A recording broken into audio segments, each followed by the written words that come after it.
4 years ago this week, the worst natural disaster ever to strike this country hit the Texas coast. 6,000 people were killed on Galveston Island in the Great Storm of 1900. Our Charles Hadlock reports tonight some of those who died are now being remembered.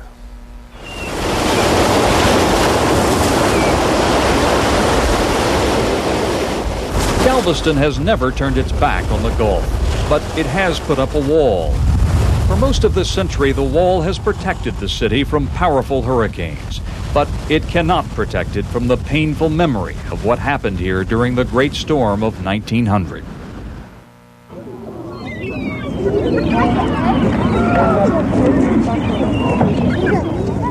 St. Mary's Orphanage was built away from town to isolate the children from the yellow fever and other deadly diseases that had claimed their parents. 10 Catholic nuns ran the orphanage.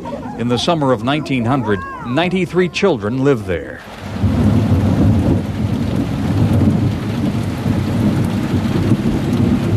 The orphanage was built just a few feet from the sandy beach. On September 8, 1900, the sisters looked out from the orphanage and knew something was wrong. They could see it coming in, and that they knew the wind was getting higher and higher. Julia Wilson's father, Frank Madera, was one of the boys in the orphanage. He and the other children were told to prepare for a storm. Earlier that day, Sister Elizabeth Ryan had gone to town to gather provisions. She stopped by St. Mary's Infirmary to visit the sick. The sisters here at the hospital tried to encourage Sister Elizabeth Ryan to stay. And they said, just wait till after the storm passes. And she said, no. She said, I have to get back to the orphanage. She said, because I have the provisions in the wagon. And if I don't get back, the orphans will have no supper tonight.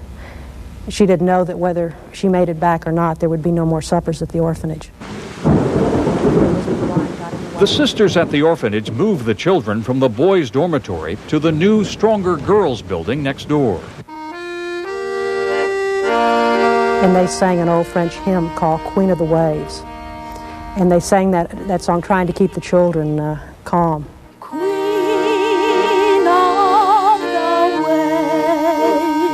With the surf rising, everyone moved to the second floor, including 13-year-old William Murney. Murney had lived in the orphanage only a short time. His mother had just died of tuberculosis, and his father died the very next day of a heart attack. Now, his own life was in peril. He recounted a long evening of fear, the winds howling, raging, and the water rising. The water came in to the lower floor. And each sister took a section of rope and tied one end to a child and the other end to the cincture that they wore around their waist. And each sister tied to herself between 6 and 8 orphans. Suddenly, a giant wall of water crashed into the empty boys' dormitory next door. And that increased the fears of the children, and they started to scream. And the sisters tried to calm them down and had them again sing Queen of the Waves. Some of the orphans looked up in time to see a ship smash into the last remaining building at the orphanage. The orphanage was lifted from its foundation. It floated for a few minutes, and then the roof caved in, trapping the sisters and the children in the water.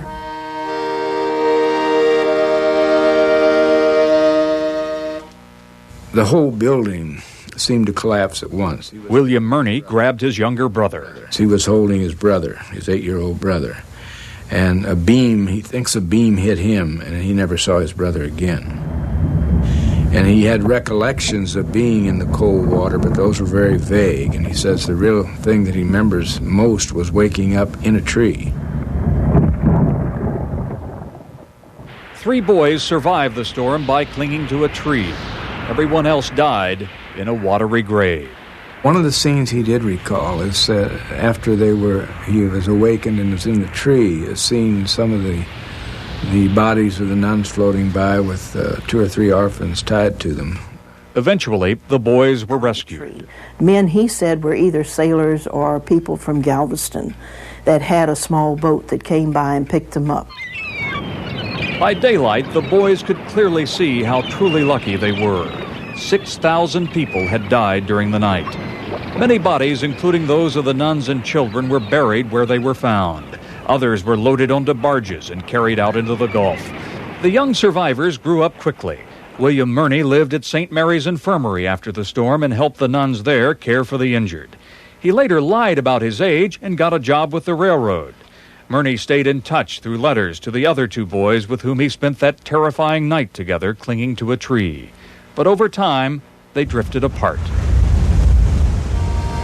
Now, 94 years later, the state of Texas is honoring the nuns and children lost in the orphanage. The descendants of the 3 survivors will attend the dedication of a marker placed near the site of the orphanage. The marker sits on the wall that protects the city, but it cannot protect it from a painful memory. Charles Hadlock, 11 News, Galveston. And that marker will be dedicated Thursday night. Dan has the back to work forecast next.